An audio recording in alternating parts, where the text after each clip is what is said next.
participatory sensing is a term we coined. As with many coined terms, it's not necessarily the best, but what we mean by it is really participatory data collection and interpretation and use. And it's very much, in some ways, an opportunistic move, leveraging the fact that we carry around with us these devices. And it can range from simple feature phones that just support text and images, but really plays out in a much richer way, obviously, on smartphones. And participatory sensing is beyond contributing data in what's typically called crowdsourcing or citizen science, although it includes that. I think in its richness, it lets you open up the asking of the questions, not only the providing of data and evidence to questions that other people pose.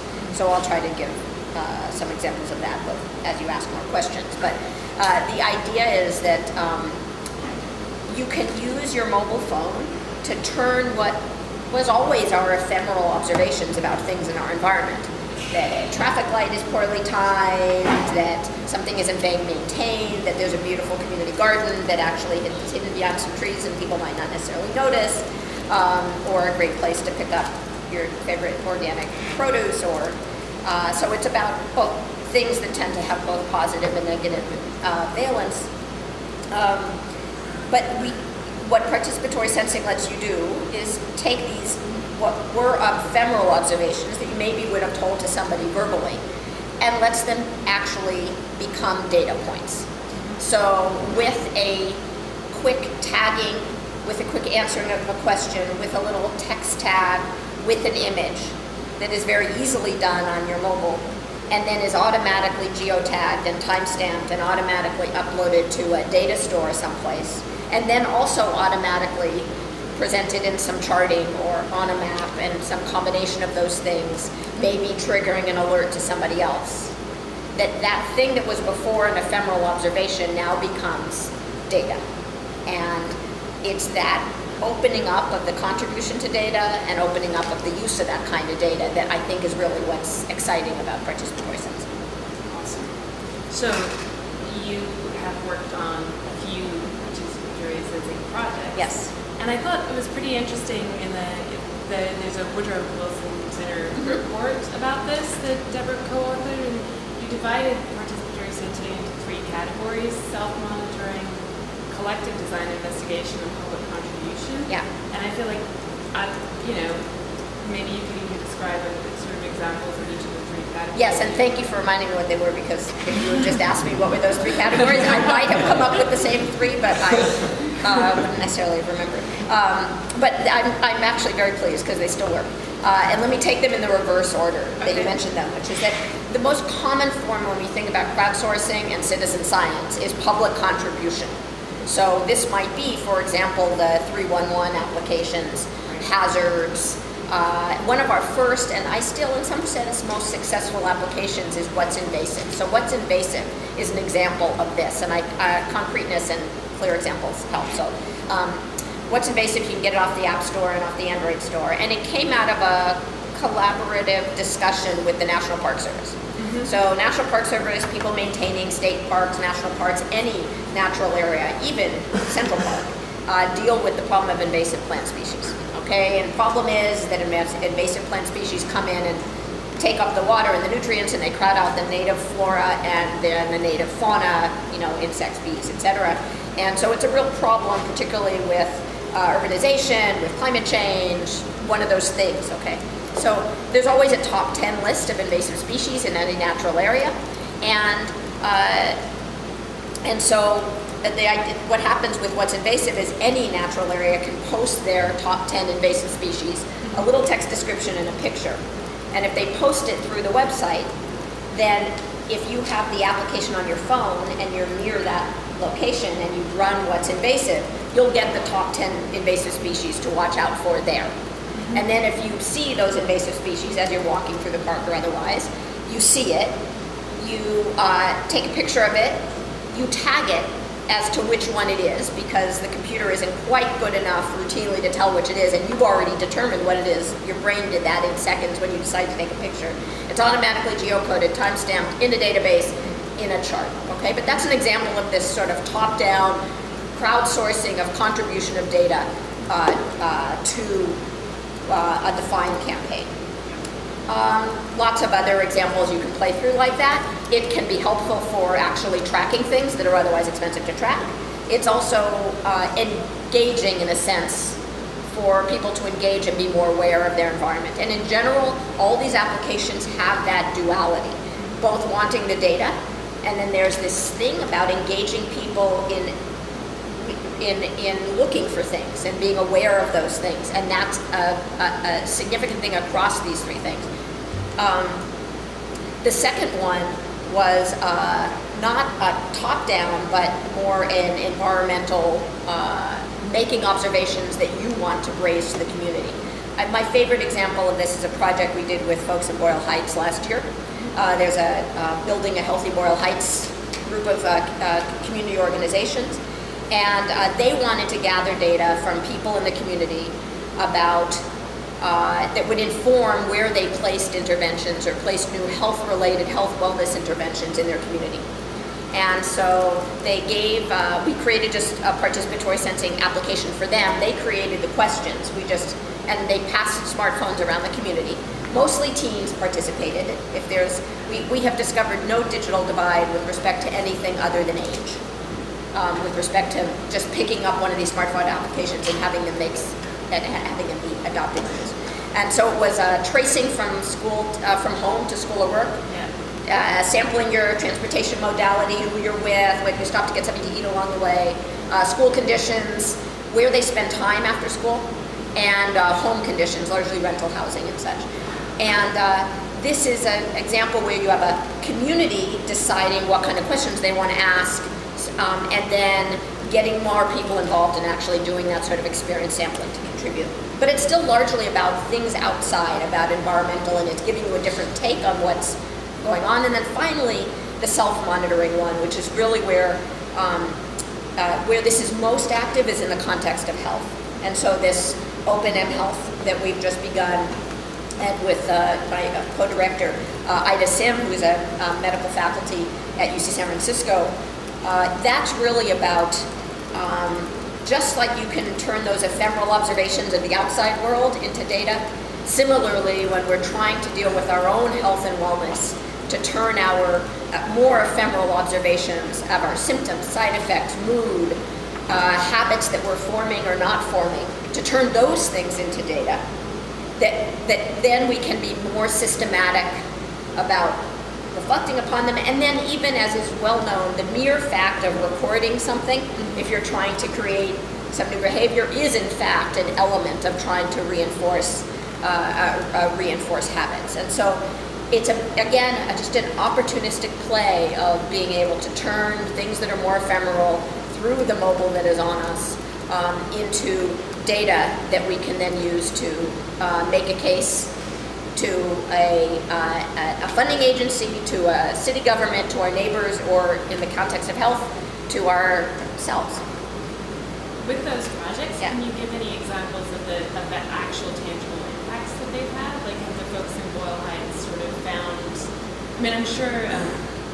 It's early, Yeah. okay, and I wish I had, when you look for change sorts of things, it's still early to do that. Yeah. What they did is they used that data to support the case they were making in their proposals, really in two ways. There's the quantitative way, in that you get more systematic data from things, but then somebody can come back and say, well, did you really collect a randomized sample within the community? So today, with early adopters and the way it's been used, it is still more about an added way of telling a story. Right? So one thing I want to say is that this is more about being systematic than it is about being objective. So until you compose a study and get people involved who are taken from a random sample that you can say represents the larger community, there's nothing necessarily more objective about these data. But it does, from the outset, allow you to be more systematic in recording observations. And so there's a difference between being systematic and actually being objective. You may be, this is systematic, and you can talk about known bias in the sample from whom that data is collected. And I think that's still just a very important point. So no, can we point to sort of collected evidence-based changes at this point? No. What we can point to is that we just gave 30 phones to the community with very minimal training. We showed a few people how to use it, and they simply passed it around to additional groups, and there was a lot of it was a natural way for people to collect data and tell stories about their lives. It's also telling in that the tools for actually doing something with that data lag far behind the ability to actually capture it in a systematic way and even manage it from a data store perspective and even map it, right? So when you go beyond what you give to somebody to interpret when they see points on a map, or to interpret because they see participation rates in a calendar, or to interpret because they see some plotting of values, they're really all of those things that are so promising still about GIS, right? GIS, Geographic Information Systems, and all those tools have been used in very important ways for decades in terms of as an urban technology and for city planning and management. And there are movements that have been going on for a long time in participatory GIS that has brought it and opened it up to some extent. I would even say that people involved in participatory GIS, if that's been going on for a decade and is still probably a hard place to say, can we measure how it's had a change? Right. And I really think it's the coming together of those things. Maybe mashups, right, are probably a good example of mashup technology, where you at least bring a couple of different things together on a map to show in some effective way. We've seen that being used. Yeah, and I mean, well, there are a few different directions to go here, but one of the things that I think is, perhaps we'll go down the direction of talking about how cities are or are not using this. Any good examples? I mean, earlier we were talking about New York's 311 app. They also have something where you can upload locations where to get condoms. There's like a condom app, which I found in the digital roadmap last night. So, it's in the digital roadmap. Yeah. It's key data point for the city. So, but yeah. So are there, I mean, New York is often cited as being sort of at least relatively far along by thinking about digitals. Are there cities that are doing interesting things? What could they be doing that they're not doing? So I actually, I hope you have better people to ask that question of, just because and unfortunately probably not up to date enough in terms of what cities are doing in that space. I think it's largely along the lines of things like 311 apps. And I do think there's that, and that's good.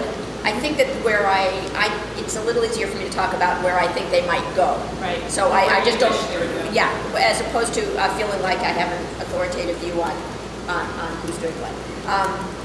So I think that the 311 app is a clear place to start. I keep gesturing around your microphone. You might want to move it away since I tend to project anyway. Okay. So 311 app is an obvious place to start. I think there are some other directions as well. One is just, there are all sorts of municipal workers who, through the course of their daily activities, also see other things going on that's outside perhaps directly what they're supposed to be doing. And so I think it is an interesting tool for municipal workers themselves, even before you leave the infrastructure and go out to the average person on the street. And in fact, that's what we saw with the National Park Service. Our first pilot was actually, we just gave the application to the people who were maintaining the trails. they're not ecologists. There's like one ecologist for the whole, all the state parks in California. But they're going around and maintaining the trails. And normally, maybe if they would see a large outbreak at a weekly meeting or something, they would come back and talk about it, and it would affect where they go the next week to go and do some eradication. But what we did is that we just gave them all the apps, and as they tooled around on the trails doing their other maintenance things, they were using what's invasive. And it became actually a little bit of a competition among the different groups, and whether in fact who was collecting more data, and whether they were correctly identifying which invasive it was, because the ecologist was doing a sampling of checking on their things, and in a gaming way, not an abusive way. Right. They were, in the space of 10 days, this group of, I think it was about 6 or 7 employees, collected as much data as they had collected through a professional data collection activity over the course of 18 months. Wow. Right? Because if you take one person to go through and systematically make those observations, well, it's also the case that by the time they finish that inventory, it's already out of date, right? If you're taking 18 months. So there is this, it's not just about crowdsourcing to the general public. I think there's a way in which cities, and particularly the doing more with less and all of that, can begin to engage people who are already moving around in contributing these kinds of observations. So I think there's a very interesting opportunity in that space. And so we were talking earlier about, even if it's street conditions, right, you don't actually perhaps need a special group to be going around and looking at street conditions if people who are otherwise traversing those streets can also do that kind of data capture. Because that was kind of curious to me, and I didn't know this, but New York City has a scout group, and they drive around on 3-wheel scooters, and they go on every city in the street at least once a month to report street conditions. This is a team that exists. Which could be a great team, and maybe they could just also observe on 10 other dimensions as well. Yeah. Right? So it's not so much that, I think it actually sounds like a great idea, right? But, whether it's signage or, street lights or trash not picked up or whatever else there, right? Runoff, whatever it might be. And they could be being backed up as well Yes. by, like you say, like if sanitation workers have it as well. Right. Yeah. They could have backup. And okay, so that's one mode. And then again, I think this opening up of the questions, which is sort of like what Collect tries to do as well. As a community member, you can come to Collect and suggest new data campaigns, new things, new collections, not just contribute to the ones that are there. And so I think as that starts to happen more, just like, you have cleanup, well, I'm from LA, right? You have clean up the beach days, yeah. right? Or things like that you get community groups to do. And I do think that this is more effective when you tap into community and social structures than when you just leave it to random isolated individuals. So whether it's church groups or scout groups or school groups, and I think it's, I just want to put in one other plug, if you will, or mention that we have a big project with LA Unified School District, so second largest school district, ours is the largest, and with high school students. And it again has a duality of both being an interesting way of engaging students in systematic ways about making observations about their lives, their environments, their communities, and to engage that, if I can still use the word, that activist component of students. And also to bring with it a part of what's known as STEM education, right? Teaching math, science, engineering, because you don't just have it be an engaging way of taking tagged images. You engage and teach people about actually doing data analysis and learning some things about spatial and time series, and even this difference between being systematic versus being objective, and what is bias, and bias it comes in lots of ways. So it's a real teachable moment and an opportunity to engage them in data that they care about. So I think there are, through existing municipal workers and through existing community entities, from schools to less official ones, that's where I think we can start to see this technology really play out. Well, in some, sorry, This may not be the same direction you were going to go in, but I guess I'm curious about how you incentivize this, and also if you've heard of examples of both incentives gone wrong or incentives that have unexpectedly worked. And I mean, just an example, Nikki was reading a newspaper article in the car a couple weeks ago, and it was about bird watchers in the UK.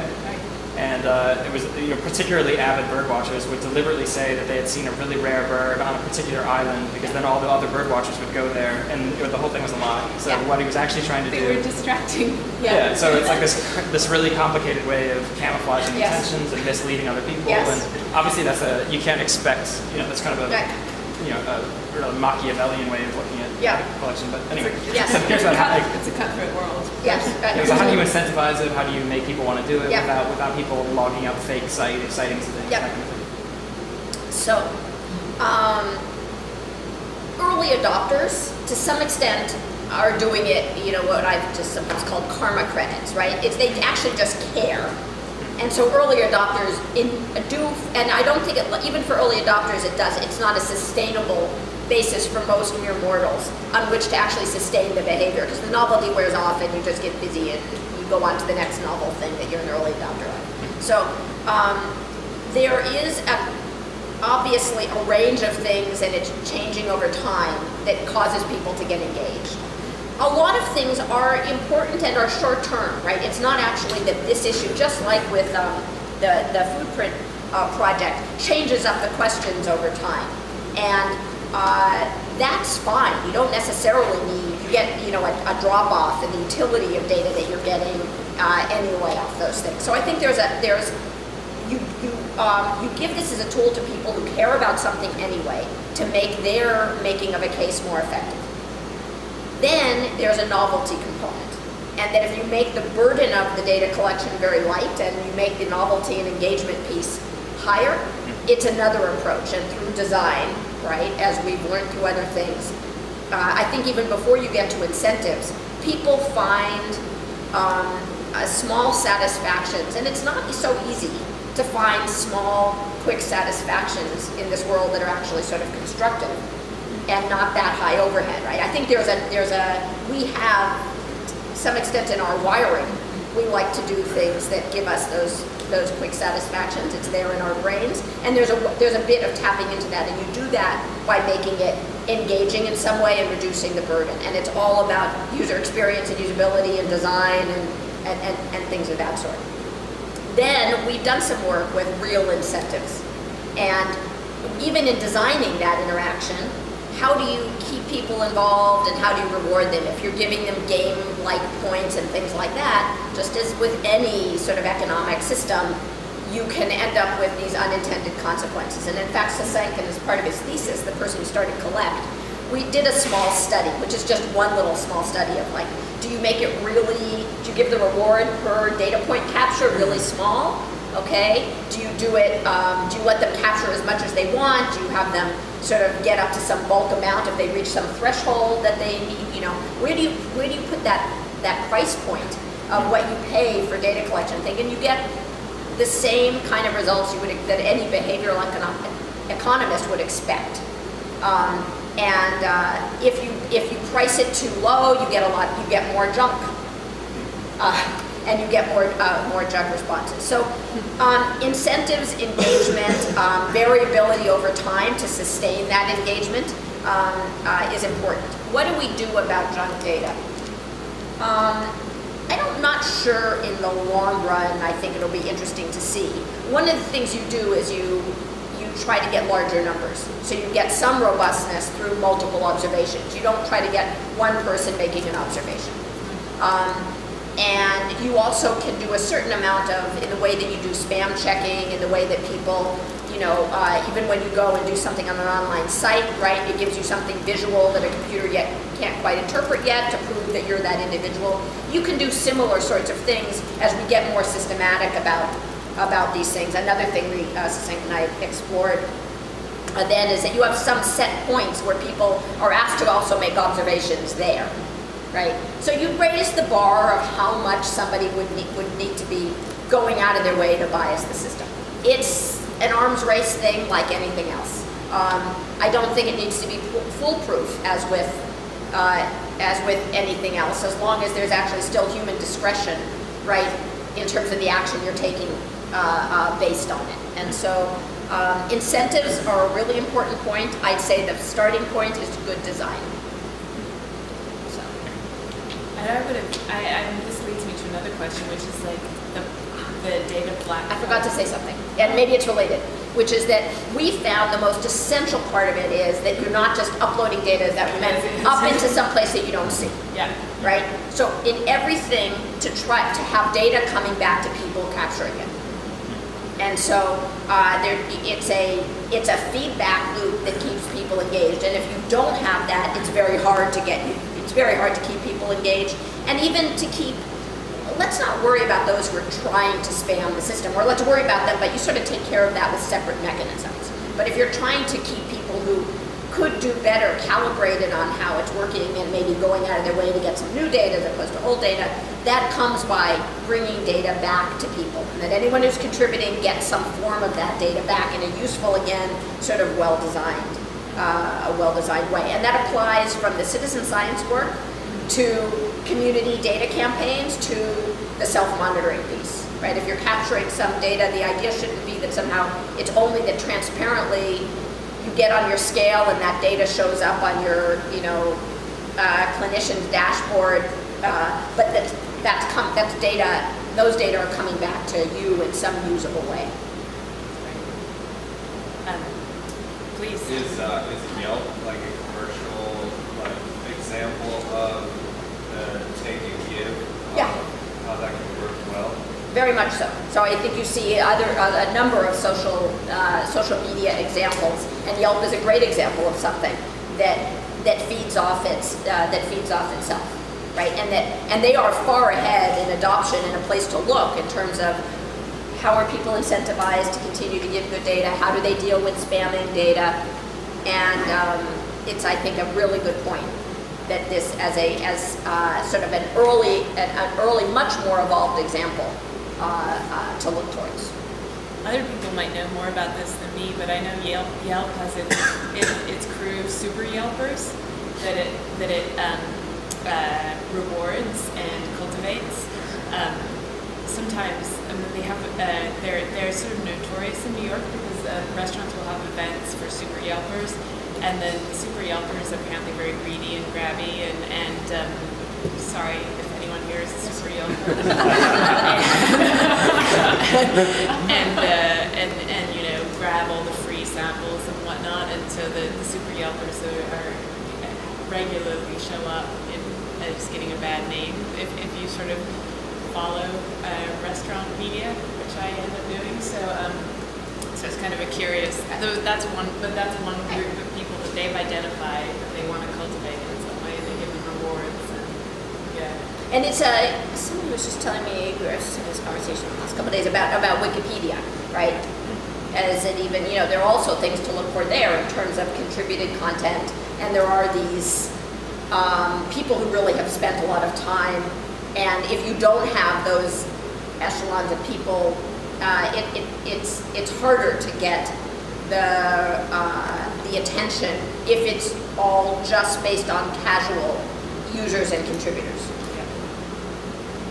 One question that always comes up with this stuff is privacy and the fact that people know where you might be. Yes. And how do you know, who is it being shared with? Right. And it even comes up in your bird example, and we actually encountered that in the plant example when you get to even doing the ecological work, if there are rare plants. So when we were doing some of this work, and then Nature Conservancy, I think it was interested in what's invasive, they wanted that data to go to they were interested in more of a what's endemic, right? But they wanted that data to go to a private data store because they didn't actually want to popularize where certain plant species were because they were trying to be more protective of it than advertising of it. So even with plants, there's an element of controlling access to data that it has to do with the specifics of the problem. That is separate from the privacy question around a person, a contributor's, a participant's data, because you're leaving behind these breadcrumbs of evidence of. So when it comes to the sort of citizen science or crowdsourced data campaigns, I think the problem is generally easier for several reasons. One is it's easier, and those are more, tend to be sporadic breadcrumbs. It's easier to, you still have the value of the data even if it's removed and anonymized to some extent from the person's identity. And so it's easier to deal with that problem. It also just tends to be less of a problem because the data is more about some public thing and not about your private observation. When it comes to community data campaigns, and they actually are, instead of just sending somebody around to collect survey data, they're trying to get your personal patterns. It already arises as a concern. And if you actually care about place, you actually really can't anonymize location data. When somebody's reporting on home conditions and you want to spatially give it spatial context, it matters where it is, it also identifies that person. And so I think transparency and clarity with the people contributing, having them see their data and be comfortable with they're making decisions, biasing the data, choosing to report what is comfortable to have public in many cases. Now, when you get over to the mobile health context, and it is extremely personal to you, there I think we need to start off from the beginning with the right kind of a privacy architecture, where it is in fact your private data that you selectively on a need-to-know basis release to people you trust, maybe in terms of a clinical context. You may even choose to contribute to a research study that's going on because they've convinced you that they protect your data or anonymize it in some way. So I think I wouldn't say that I'm optimistic that care will be taken, but I think as a very pragmatic academic, one of the things I still try to take advantage of being in a university is to do what I think is in a public good approach to try to approach these things in a way that includes privacy in the architecture. That's not necessarily where the market naturally takes things. I think the market can survive and flourish in a place that is more privacy preserving. But markets tend to go and try to optimize a revenue. I think it's part of our role as the public and academia to try to raise the bar in terms of the level of privacy. I don't think that our current avidly and widely used social media outlets are great examples of that. I hope that as we move to things like mobile health, that people's sensitivity gets raised a bit so that things play out differently in that space.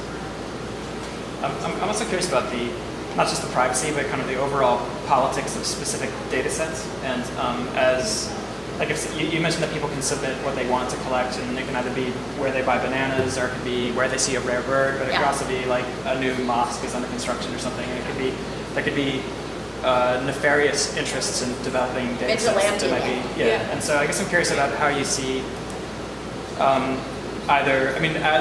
with collect sort of being your thing, like you could obviously just erase certain data sets that are really strange, like certain ethnicities being more tagged in the streets. But also, how do you regulate these kinds of things?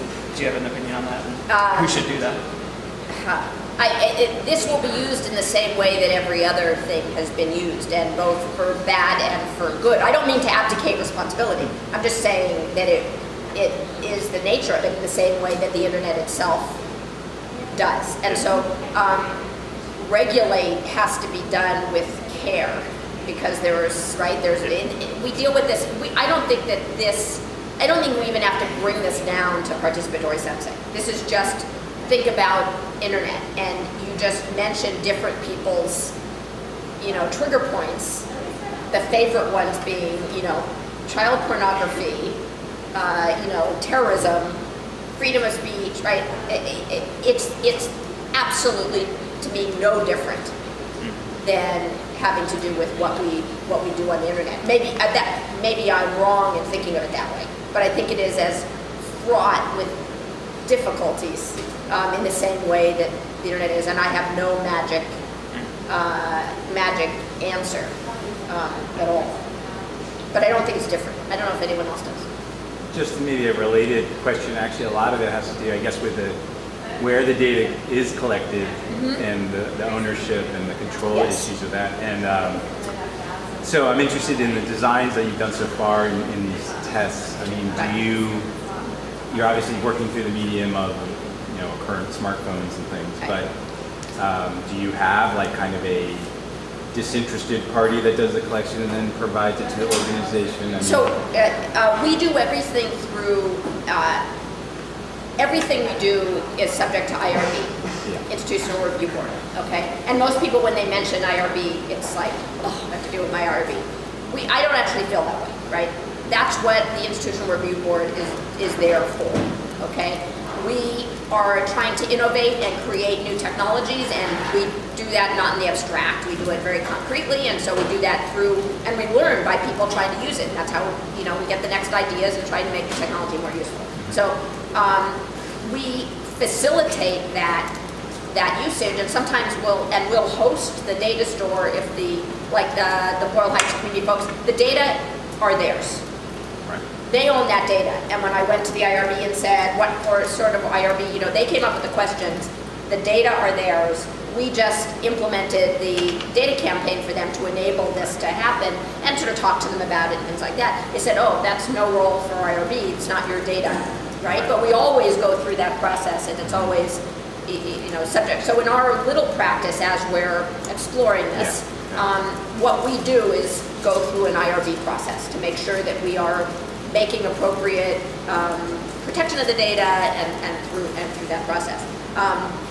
The idea is not for us to be a data repository of these things, but rather for people, just like they host their own websites, and they might choose to do that with a large cloud vendor or locally, as they're doing other forms of people creating communities of people, whether it's private communities, whether it's young adults with cancer who form, social groups that it's not necessarily something they want to put on their Facebook page and broadcast to their employers or other people. It's a smaller community thing from all kinds of interests. All the way over, you see things like Patients Like Me, right? Which is a website that promotes patient communities, but does it and says, you want to promote a patient community on this fantastic website with great services and graphics, you do it publicly. So the whole data there is shared, right? And so that isn't a decision for us to make, and just as with internet-based data gathering, you can do it in a variety of ways, and I think the point is to enable a variety of ways. So my concern with this medium is that we create a way where you can capture data that comes to rest and can be just yours, and where we don't only have the paradigm where the minute you make an observation, it is necessarily shared by a third party, right? So the way we engage in our other internet services for the most part is that our data is always shared with whoever the service provider is, even with respect to the content of it. And I encourage people, somewhere in every conversation these days, I encourage people to read the book, The Filter Bubble. And if you're not convinced, go watch the TED Talk, but then don't stop at the TED Talk, go read the book. Excuse me, what was that? The Filter Bubble. One thing I was curious about, and this is, I guess, less abstract and more concrete, is what kinds of things you can measure. So we talked about taking a photo of things. Obviously, everything is time-stamped and geotagged. One interesting example that was mentioned in passing was the audio potential of, of the phone ringing and people recording what they were hearing at a certain time or something. What else is, possible? So, mobility and activity is, I think, one of the most, highest return on capture. So because your phone has an accelerometer, a smartphone has an accelerometer and GPS, not just in an instant location, but actually capturing your mobility trace and your activity on the mobile health side as well as on the urban planning side, seeing where people actually spend their time, being able to infer transportation modality, and that's all automated and less burden to the user. So highest on my list are things associated with actigraphy and mobility. And just think about this, think about what a mobility trace gives you about, for example, somebody who's going through adjusting their dosage of antidepressants, okay? The way you do that now is you get your dosage, medication adjusted, and you come in 2 weeks later and the clinician asks you, so how would you rate your depression symptoms since we changed your medication, okay? All right, that's a reasonable question, but if you also can bring with you a look at how your mobility profile maybe has changed. Maybe it's about time you're getting up and going to work, maybe it's about how much you're holding up or socializing on weekends. Not a disclosing thing, but just to give you a chance to see more systematically, since it's hard to make those kinds of observations about ourselves. Just an example of the kind of telling things you can pull out of traces. And then there's all sorts of things from an urban perspective, in terms of timing and how people get around and how much time they spend actually in different waiting and in different contexts. So that's probably highest on my list. Acoustic, your phone is actually designed to sort of suppress the ambient noise and try to focus in on your voice signals. And it's been less useful for that as we've tried it over the years. I think there's a lot more hope. There's some great work being done by Tanzim Chaudhuri, who's now up at Cornell, using things around speech patterns to just even detect around things around affect and mood.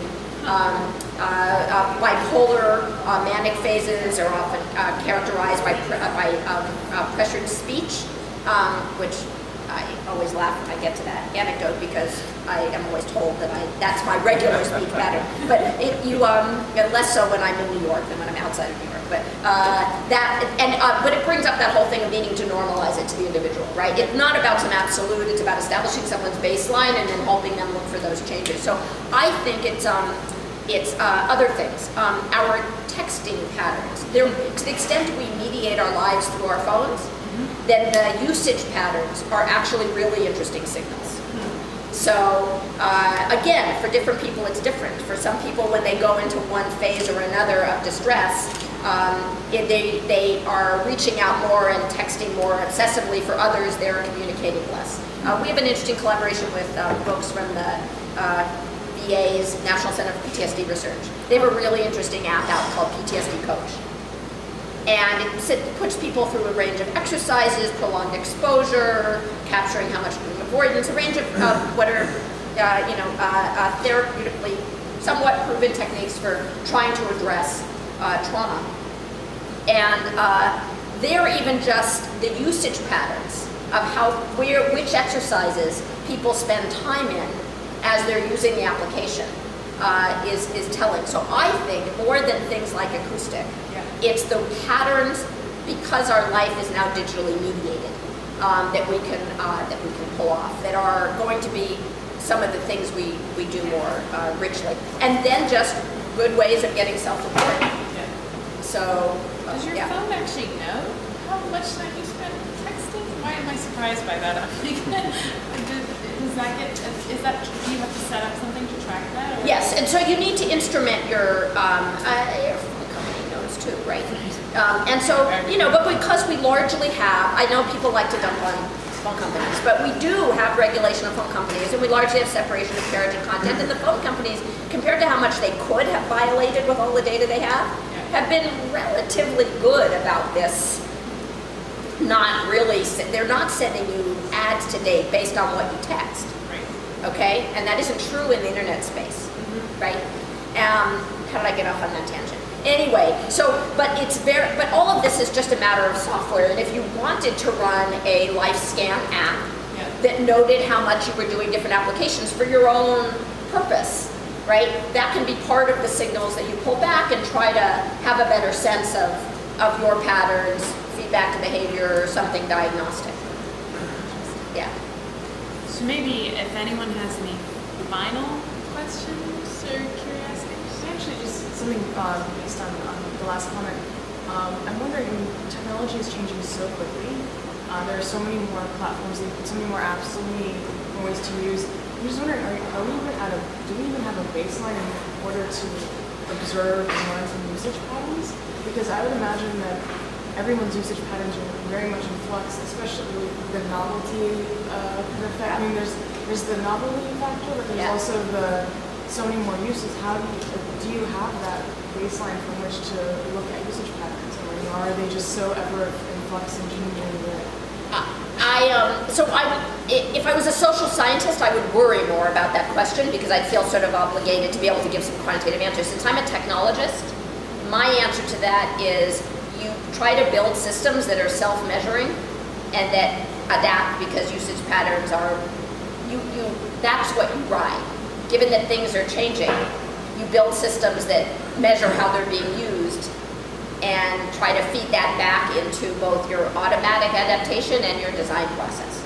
So I see us as just we've been for a while now, in a state of lots of emerging technologies that shift our usage, and that the successful systems are ones that are built to take advantage of the fact that they live on a digital plane, and the systems themselves are measuring themselves and adapting to how the usage goes, right? The best startups are the ones, they start out with some vision, and then they end up seeing what's taken off and they move with that. So because I'm not a social scientist, I don't need to make predictions or even necessarily have very good models. I'm more a technologist, and it more from the perspective of building, assuming we won't predict well, right? We've never particularly predicted the killer app well.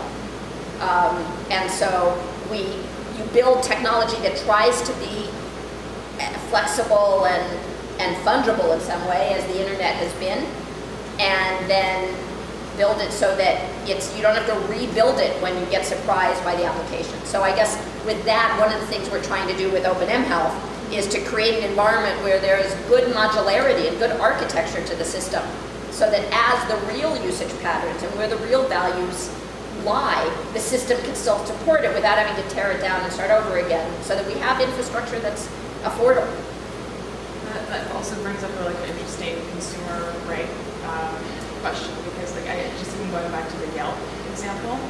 I mean, I never heard of the super Yelpers, but as a user of Yelp, something that I'm really frustrated by is I know that, for example, hair salons will give someone a deep price cut if that person then goes as an authentic user and gives a good review.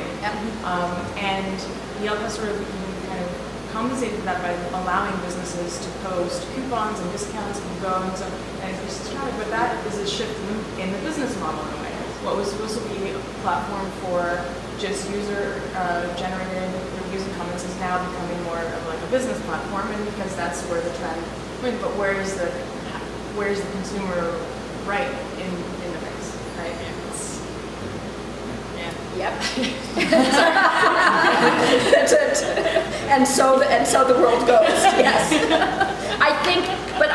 I don't mean to say. But I think talking about that, I don't know what you can do about it, but you can inform consumers. It can be what people know. You could solve that problem a lot by it's weird because here in New York, I just moved here like a week ago. And I look at stuff, and a lot of Yelp, it's like 25 Yelp reviews, like 16 Yelp reviews, and when I have 25, then that one that had a favorable review because they got a discount, that counts a lot. But in San Francisco, you'll look and it's like 1,000 Yelp reviews. So that's the robust system numbers, statistics. Yes. I'm sure they're not handing out 1,000 discounts, So you kind of, I think, by getting more and more people involved in the system, it might be able to smooth out the kinks of commercial. Very much what I was trying to say. Yes, absolutely. But it also, people should understand it's an opportunity to talk about data, even talk about, that's a little statistics lesson, right? And so I think it's about not accepting things at surface and letting people see a layer below and understand something about that. And we tend to, I think it's a good thing to promote that level of that things are a little bit more nuanced and complex from a consumer perspective. My final question, at least it just is more of a general observation, which I think it's really interesting. And I'm just curious about what happens when you start seeing your environment as data, and you start interacting with it in that way, and just on a more kind of, I don't even know, more of a poetic level. What does it mean? Are there things that you then, because you can't measure them with your iPhone, they no longer exist to you, or, what sort of changes with your relationship? And I wonder even if anecdotally, or do you feel more empowered because you're suddenly naming and identifying everything, and sort of to name is to, to know and whatnot. So I'm just sort of curious about even anecdotally how you see this changing people's relationship. Yeah, I think it's a great question to which I have no answer, and it also is not one that there can be an initial sort of empowerment piece, and then it can be drop off and it has no effect whatsoever, and it can be one that does end up letting you focus on those things that you can measure, some of which can be good and some of which is not. And of course we shouldn't, I think the quantified self movement is another example of this, where it's even not about the environment, but you start to really get focused in on the things you happen to be able to measure and get sensory readings on. And so I think you see it playing out in that community as well. And there's no answer. I think it's a really important question to come along with all of these things, that there's some balance there. There was a quantified self guy I met who had optimized his sleep so much that he was incredibly proud of it. But it actually, he wasn't measuring particular dream quality or dream cycles. There was a quality problem happening. He had decided he needed exactly certain amounts of different types of cycles of sleep, but he had no data on does that lead to consolidated information? He had optimized it scientifically to get the right amount based on what you can measure. Yes. There's actually a novel that I can't remember who wrote it, but it's one of those Dalkey archive sort of postmodern classics. Yeah. And, if I remember the story correctly, it's a guy who goes to see either a doctor or a psychiatrist because he's having life problems, and the recommendation is that he start keeping a diary. Just write down everything you do. Go home, keep a diary, record everything.